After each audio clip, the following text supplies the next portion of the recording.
Fala pessoal, hoje é o dia do nosso programa Na Laje. E você sabe aonde nós estamos no alto, no pico da colina, na nossa querida Vila Progresso. E hoje o nosso convidado vem lá das artes marciais, hein? Vem lá do Jiu-Jitsu, professor Leandro Lesma. Leite nervosa, tu não tá fazendo nada? Então roda a vinheta.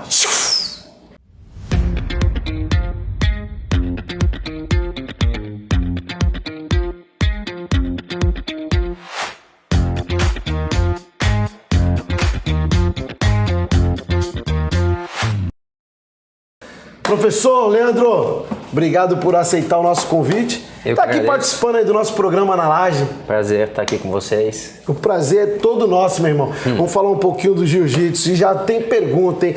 Quem idealiza as perguntas aqui é o Edson Pipoca. Alô, Edson Pipoca! Deve estar lá sabadão desse, esparramado no sofá dele, assistindo o nosso programa Na Laje. Professor, você começou o jiu-jitsu por causa do teu irmão mais velho. Foi para apoiar ele ou sentia um pouco assim de inveja do irmão, porque o irmão batia doído? Conta um pouquinho. Na verdade assim, não foi nem uma coisa nem outra, foi o simples fato de que se ele vai fazer, eu vou fazer também, sabe? Para não deixar ele faz e eu não. Então, quando a gente era mais novo, 11, 12 anos, eu até cheguei a fazer judô, mas eu parei porque eu achava muito agarra-agarra. E aí quando eu tinha 18 para 19 anos, ele resolveu, quando começou aquela febre de jiu-jitsu, assim, final de 1997, e aí ele veio com essa ideia de fazer jiu-jitsu. E aí eu falei pra ele, não, quem fazer jiu-jitsu? Já, paguei o judô porque era mó agarra-agarra, vou voltar pro jiu-jitsu agora. E aí ele, então vamos comigo que vai ter um campeonato lá e vamos lá assistir. E aí era perto de casa o campeonato, lá no Rebouças. Eu fui assistir, cheguei lá, vi alguns amigos meus que já lutavam jiu-jitsu. Falei, esse meu amigo faz, o outro também faz. Comecei a assistir, achei legal, achei interessante. E só.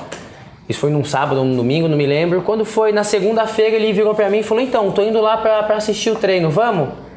E aí eu falei, vamos, né? Bora. Vai fazer? Vamos lá. E aí fui assistir, cheguei lá, encontrei outros amigos já treinando, já praticando. E de lá mesmo ele já falou com o mestre como é que ele adquiria um kimono. E na época tinha que fazer o depósito, mandar um fax. Na época mandava um fax. Fax, mimeógrafo, lembra?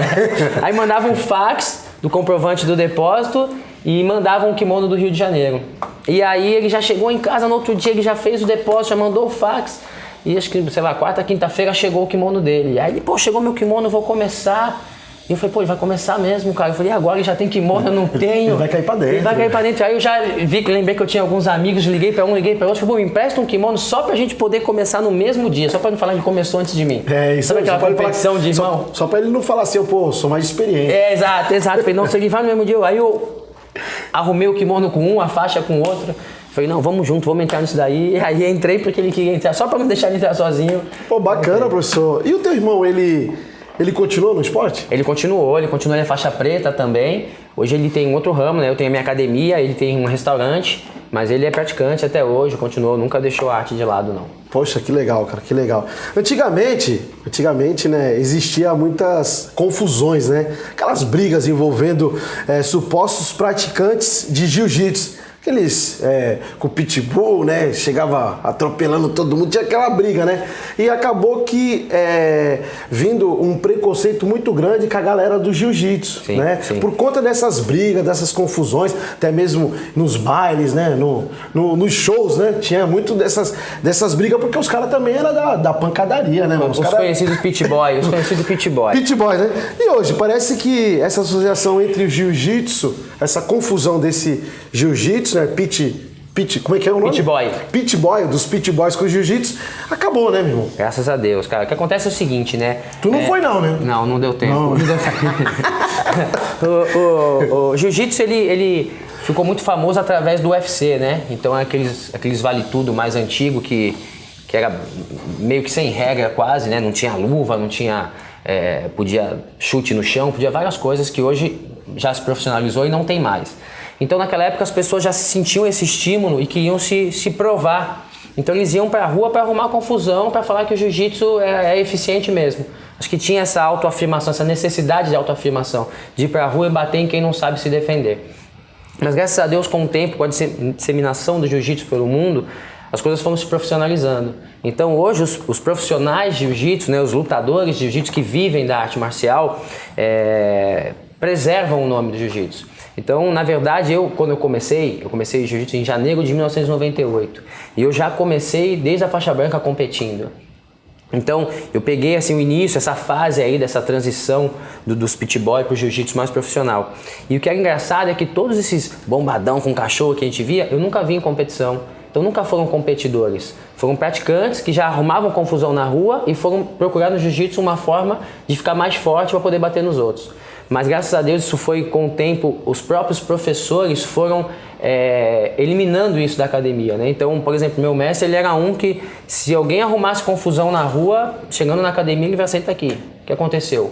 E ele queria saber se você realmente se defendeu ou se você arrumou uma confusão. E aí você era punido porque você não podia treinar, né? Então, por exemplo, o simples fato de alguém chegar e falar, eu vi o Leandro lá no barzinho tal, lá na discoteca tal. Quebrando tudo. Não, com a camisa do jiu-jitsu. Ele falava, o quê? Vem cá, chamava aqui, tu foi pra discoteca lá, tu foi com a camisa do jiu-jitsu com o intuito de quê? Pra mostrar que tu é do jiu-jitsu? Só pra arrumar confusão. É, lógico. Então, já que tu gosta disso, pode ir embora. Te arranca e não vai treinar aí durante 2 meses, não deixava treinar. Então, acho que isso foi eliminando as pessoas que estavam procurando jiu-jitsu para arrumar confusão e foi trazendo um jiu-jitsu mais esportivo, um jiu-jitsu para praticantes, com uma atividade física e para competidores também. E tem outro preconceito também, professor, é sobre inserir as mulheres no jiu-jitsu, né? Conta um pouquinho se na tua própria academia pode ir lá uma moça, uma menina querer praticar o jiu-jitsu? Como é que você vê? Porque tem muitos aí, é só o homem que... até mesmo os pit boys, né? Pit boys. Até mesmo os pit boys, tu não via pit grill. Pit girl, não tinha. Então tu não via. Então, como é que tá agora a aceitação, né, entre as mulheres no jiu-jitsu? Sim, então, isso também já vem da essência do jiu-jitsu. Assim, o jiu-jitsu foi disseminado no Brasil, na verdade, o Brazilian Jiu-Jitsu, né? Que é o jiu-jitsu que dominou o mundo, ele foi iniciado no Brasil pela família Gracie. E a família Gracie, eles tinham isso já, o Hélio Gracie, o Carlos Gracie, que as mulheres elas só serviam para cuidar dos maridos, da casa, eram para ser esposas. Então eles não gostavam nem deixavam que as mulheres praticassem jiu-jitsu. Hoje, graças a Deus... Será que não era medo de apanhar, não, né? Pode ser também, pode ser. Acho que era medo de apanhar da mulher. Vergonha, né? Vergonha. E hoje, até por um fato de defesa pessoal, né, do mundo em si está um pouco mais perigoso, então a gente tem uma procura muito maior de mulheres praticando arte marcial, praticando jiu-jitsu para poder se defender na rua, para poder ter uma autoestima melhor, um pouco mais de segurança. Não só as mulheres, como as crianças. Então hoje a gente já está inserindo em outros países, como Abu Dhabi, já é obrigatório nas escolas. Então a gente já está inserindo o jiu-jitsu no mundo já para as crianças há mais tempo do que no próprio Brasil. Então hoje aqui a gente já tem alguns projetos, né, algumas escolas ali iniciando. Eu já estava dando aula antes da pandemia numa outra escola lá para criança de 3 a 10 anos. Então a gente vem tendo uma procura grande de crianças e mulheres hoje no jiu-jitsu. Nós temos aqui a Vila Criativa, né? Aqui na Vila Progresso, onde nós temos o Elton, né? Nosso amigo Elton. Sim. O Elton lá da Kenko Sushi. Mandar um beijo pra ele. Tá lá com a Ju lá também, tá no sofá esparramadão, assistindo um pouco, porque ele gosta também. Sim, ele é professor e pratica o jiu-jitsu. Ele leva o jiu-jitsu de uma forma, professor. Eu acompanhei o trabalho, acompanho às vezes quando dá, pra mim nessa correria da vereança, às vezes a gente dá uma paradinha pra poder prestigiar o trabalho dele, até mesmo nas redes sociais. Eu vejo, às vezes, ele leva para palestra para aquelas crianças, para mostrar para as crianças como é que é o jiu-jitsu e também introduzir a palavra de Deus junto àquelas crianças, né? Para poder separar, ajudar, contribuir e dar um direcionamento para as crianças. Exato. Então, mandar um abraço pro meu amigo, nosso amigo, né? Nosso amigo. Ele que mandou um recadinho lá no inbox do Instagram. Pô, chama o meu professor, o Leandro Lesma, pô, chama lá. Tá aqui o professor, o Elton. O Elton tinha um apelido, hein? O Elton tinha um apelido, hein? Eu não vou revelar aqui, senão a Ju já puxou minha orelha e tudo. Antigo Lelo. Grande Lelo. Alô, Lelo. Tamo junto. Segue aí, meu irmão. Mandar um abraço e valorizar isso, né? O trabalho que ele também faz, porque você vê que ele tem lá o sushi dele e ele ainda se dispõe a estar lá dando aula de jiu-jitsu para as crianças, para as pessoas. Eu comecei assim também. Eu Eu trabalhava numa empresa, eu era gerente de uma empresa, comecei como vendedor, virei supervisor, depois virei gerente da empresa. E eu tive a oportunidade de começar a puxar, eu não vou dar aula, porque assim, a gente dá aula é o faixa preta, né? E aí você consegue separar alguns horários para alguns menos graduados puxarem um treino. Então eu comecei a puxar um treino lá, 12h30, onde na academia que eu treinava, tinha um treino da noite, e eu comecei a dar aula na hora do almoço. Então eu trabalhava de manhã, na hora do almoço, 2 vezes por semana, eu nem comia. Eu parava para poder dar aula e já saía pro trabalho de novo. Pô, legal. E aí, eu dava lá na hora do almoço, voltava pro trabalho, 6h30 da tarde eu ia treinar, que era o meu horário de treino, e aí eu comecei a dar aula também às terça e quinta, 8h30 da noite. Caramba, bacana. Então eu ficava dando aula aí, foi ali que começou, aí depois nós fomos para uma outra academia, aí comecei a dar aula segunda, quarta e sexta, todos os dias à noite, aí fui emendando, quando fui ver... Isso ninguém vê, né? Isso ninguém vê, isso ninguém vê. Isso ninguém vê. E ainda participando de campeonato, comendo o que dava, né, durante a semana e tal, para poder competir no final de semana. E aí a empresa que eu trabalhava fechou, e a hora que a empresa fechou, comecei a procurar emprego, e alguns alunos e amigos já pessoais, porque a arte marcial, né, faz com que a gente se torne muito próximo, eles falaram: pô, Leandro, você não acha que de repente é a hora de você abrir uma academia, ao invés de você continuar trabalhando e dando aula dentro de outras academias? De repente essa oportunidade, e aí eu comecei a pensar, eu já tinha um número X de alunos, já estava dando aula, já dava aula em 3, 4 academias diferentes. Aí eu falei: eu acho que é a hora, vou arriscar. Porque a gente estava no começo, não da pandemia, mas da crise que teve, né, uns anos atrás, e estava difícil até para arrumar emprego. Aí eu falei: vou pegar minha rescisão e vou arriscar. O que eu ganho hoje trabalhando, eu posso ganhar dando aula de jiu-jitsu. E aí eu fiz isso, apostei, montei minha primeira academia, acho que foi em 2013. E aí o que eu tinha de aluno pagava o aluguel da academia. Eu lembro que eu tinha feito as contas, a academia que eu dava aula, no momento eu estava com 18 alunos, e para eu abrir a minha academia, eu tinha que ter pelo menos 22 alunos para pagar o aluguel. Para poder fechar a conta. Para fechar a conta de pagar, eu não ganha nada. E ainda tinha que pagar as contas de casa. E aí eu falei: 18 alunos, quando eu sair daqui, com certeza eu ainda vou perder alguns alunos. Que vão permanecer lá. Exatamente. E eu vou começar tirando dinheiro do bolso. Falei: mas se eu não fizer isso agora, eu não vou ter dinheiro, não vou ter outra oportunidade. Não vai fazer nunca. Resumindo, saí de lá com 18, abri a academia achando que ia perder aluno. No primeiro mês, eu tinha 22 alunos matriculados. Só com a informação de que eu ia abrir minha própria academia em outro lugar, eu tinha 22 alunos. Então, no primeiro mês, até hoje, eu ganhei R$450, que foi meu trabalhar o mês inteiro, mas lixei, pintei, montei a academia inteira de manhã, de tarde, de noite. Mas é tua, né, meu irmão? Exatamente. É teu filho, né? Exatamente. É teu projeto, pô. Foi onde eu comecei. Hoje as pessoas ainda me perguntam, é engraçado, as pessoas perguntam: pô, mas tu só dá aula ou trabalha? Tu não trabalha? Eu falo: eu abro, eu fecho, eu limpo, eu divulgo, eu pago. Não trabalha? Eu até dou aula, ainda falo, eu até dou aula, porque é tanta coisa pra fazer, mas hoje sou muito feliz com a minha aposta, com a minha decisão. Pô, legal, cara. E hoje já há quase 9 anos aí eu... E é muito difícil, né? Uma decisão dessa. Você tem ali o teu ganha-pão ali registradinho, tudo direitinho. Vou jogar tudo, né? Jogar tudo pro ar e vou apostar minha ficha no jiu-jitsu, né? Exato. Então, bacana, cara. Ter coragem. Tem que ter coragem. E por que lesma, hein?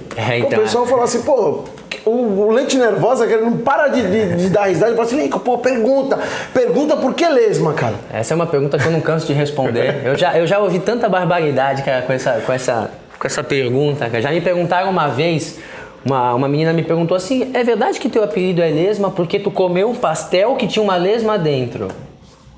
Eu fiquei imaginando a velocidade do pasteleiro para ele não perceber que tinha uma lesma entrando no pastel, cara. Antes de eu responder para ela, eu falei: mas como assim, né, cara? Muito difícil. E as pessoas falam assim: pô, o apelido é lesma, mas o cara é rápido pra caramba. Eu falei: é estratégia, né? De falar que é lesma, o cara acha que é lento, você é rápido demais. Mas enfim, esse apelido quem me deu foi meu irmão também, sempre meu irmão envolvido nas minhas histórias. Pô, que bacana. Eu tinha mais ou menos... Denis, um abraço, meu irmão. Grande Denis, um forte abraço aí, Denis. Ele percebeu... O Denis tem restaurante? Tem um restaurante lá na Ponta da Praia, o IE, restaurante tradicional aí, muito bom, famosíssimo. Quem puder, tiver a oportunidade lá na Ponta da Praia, no Canal 7, conhecer o IE. O IE, quem quiser lá degustar lá, pode ir lá que tá... Não vai se arrepender, eu tenho certeza. Tá de portas abertas. Tá de portas abertas. Ele percebeu que as iniciais do meu nome formavam a palavra lesma, que é de Leandro, S de Silvestre e Ma de Maciel. Então, Leandro Silvestre Maciel. Ele abreviou. Aí você percebeu, Flávio, que lesma, não começa com isso. Aí ele correu pra rua. Que brincadeira é essa Quando meu irmão chegar aqui, chama ele de lesma. Quando meu irmão chegar aqui, chama ele de lesma. E aí ficou lesma. Não tem jeito. Já tentei de todas as formas me livrar desse apelido e não tem como. Aí pegou, né, professor? Professor, vou dar um pause aqui pra falar dos nossos patrocinadores. É o The Donuts. The Donuts é aquele doce, acho que é aquele doce americano, né? Um doce bacana, parecendo uma rosquinha, mas é uma delícia, The Donuts, pessoal. Peça o seu The Donuts.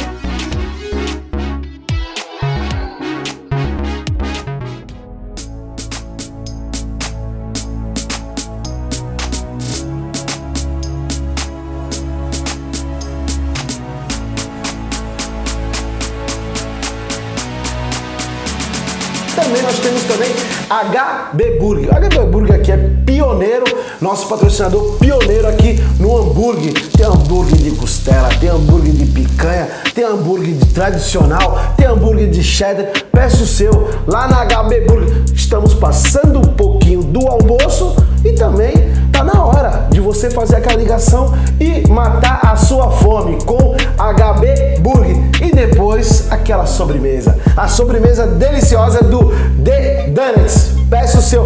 QR Code tá aqui do HB Burger, hein? Vou cobrar o pessoal para também colocar o QR Code também do The Donuts.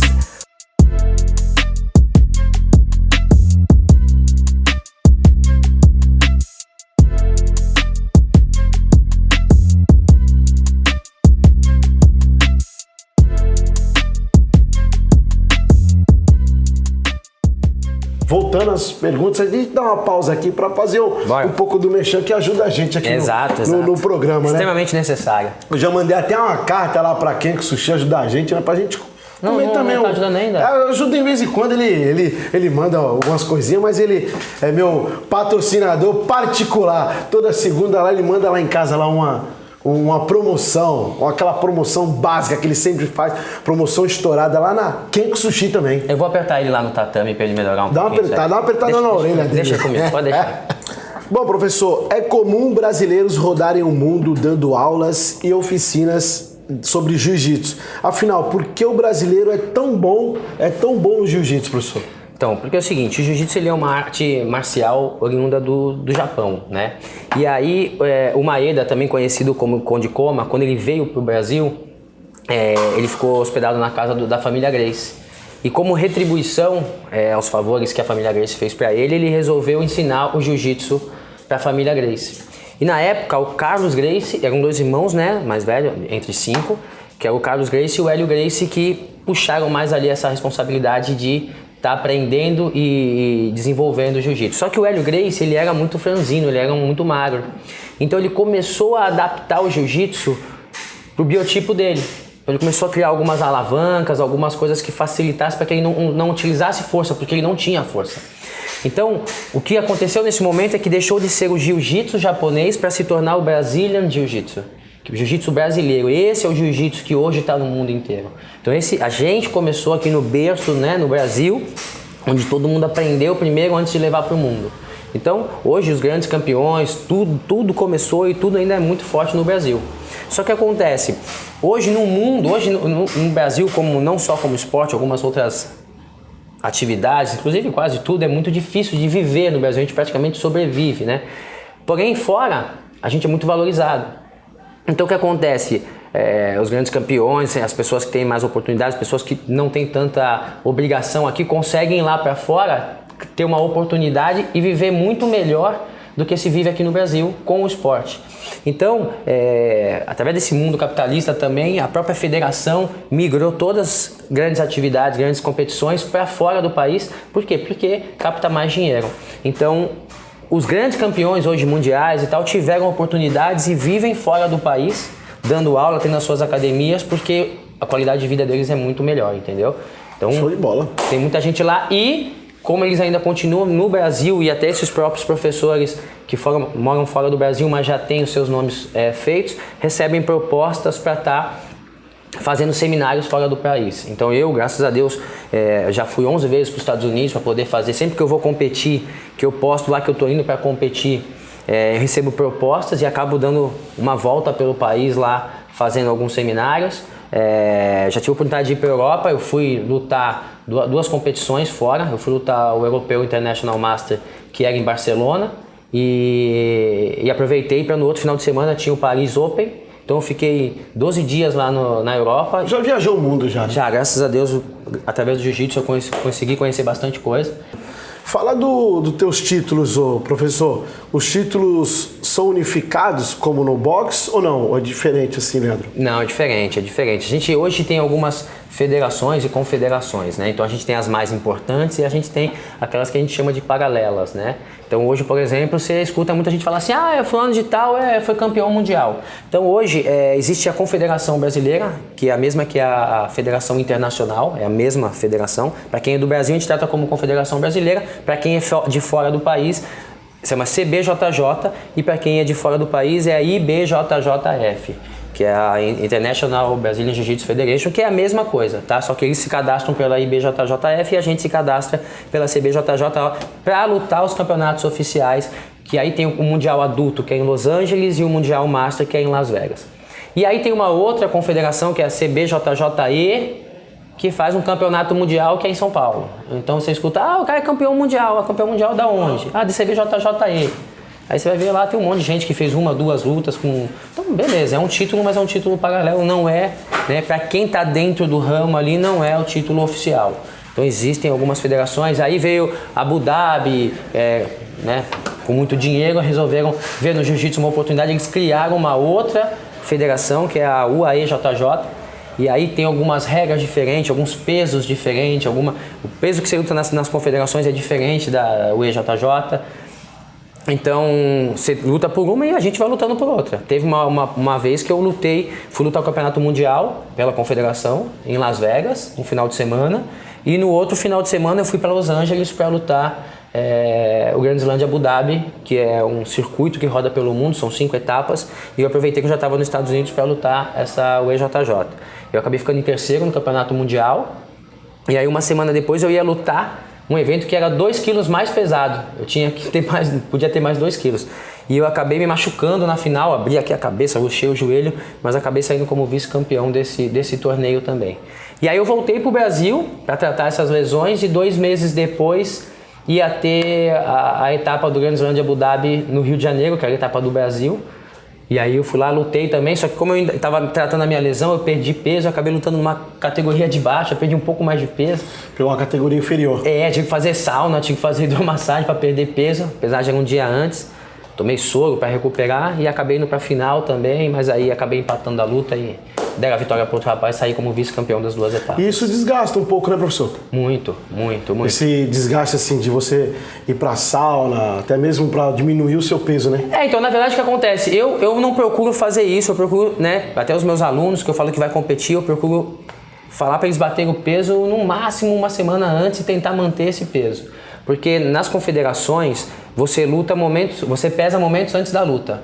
Então eles chamam a sua categoria, você sobe na balança, se você estiver acima do peso, você estourou, você não luta mais. Então você tem que estar no peso e se você fez a dieta, tá mal, tá cansado, você vai bater o peso e já vai entrar para lutar mal.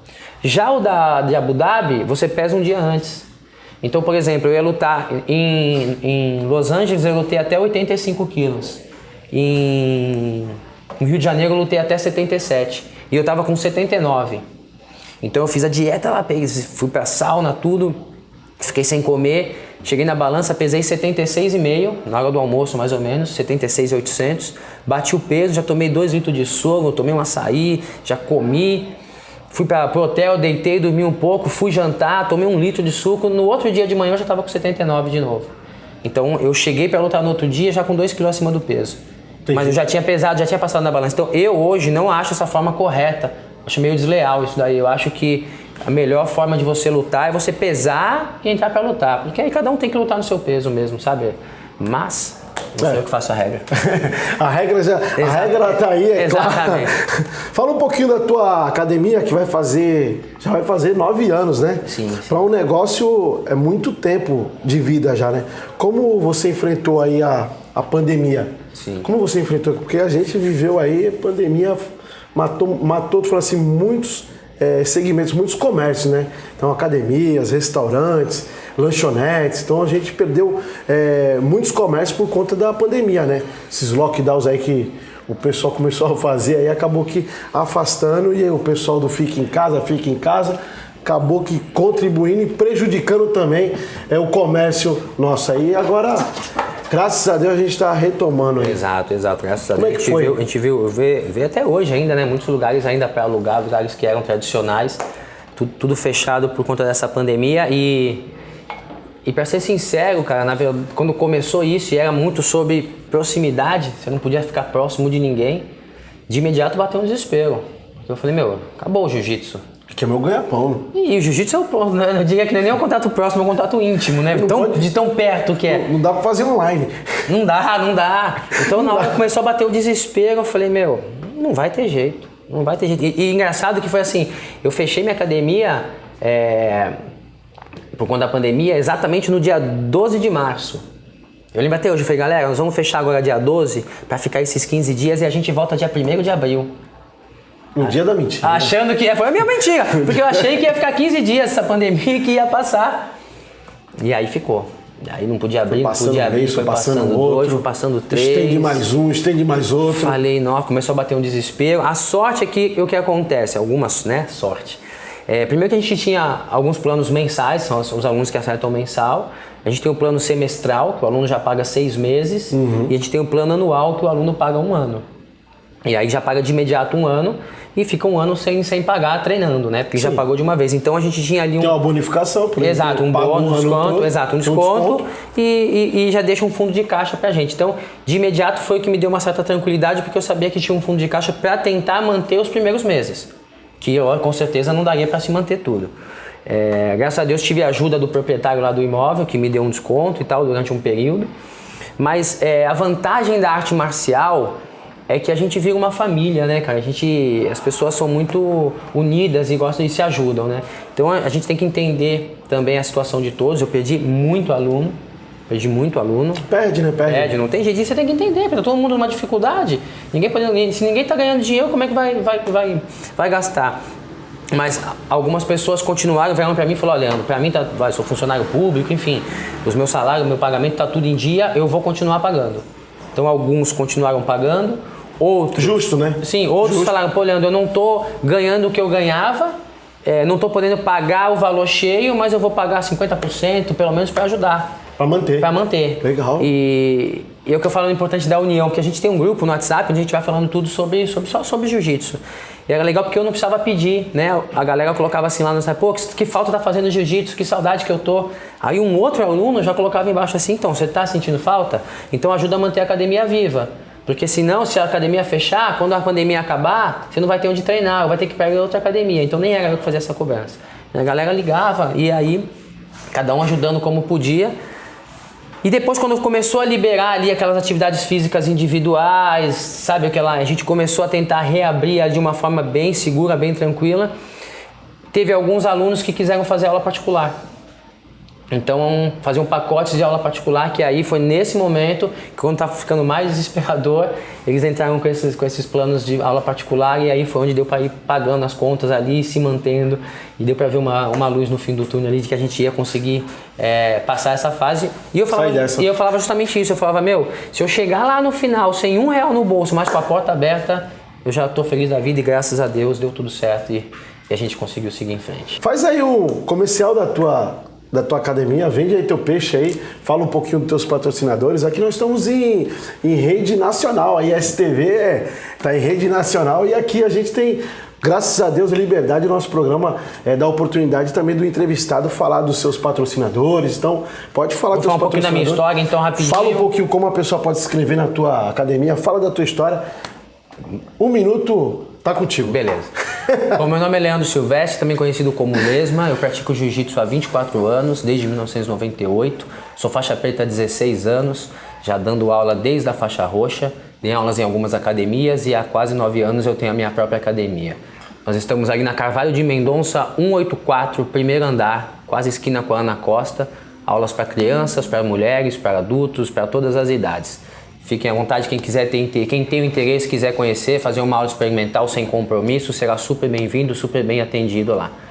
Ok? Qual o nome da academia? Leandro Lesma, tá lá no meu nome. Carvalho de Mendonça 184. Quero agradecer também aos meus patrocinadores, as pessoas que me apoiam. Tem aí o Haru Sushi, tem o De Boa Açaí, a Dragão Kimonos, a GTN Suplementos também. Não vai esquecer nenhum aí, meu irmão. Bom, pessoal, esse foi mais um Na Laje com Lincoln Reis. Eu não poderia terminar sem mandar um beijo, mandar um abraço lá pro meu amigo e irmão Giba.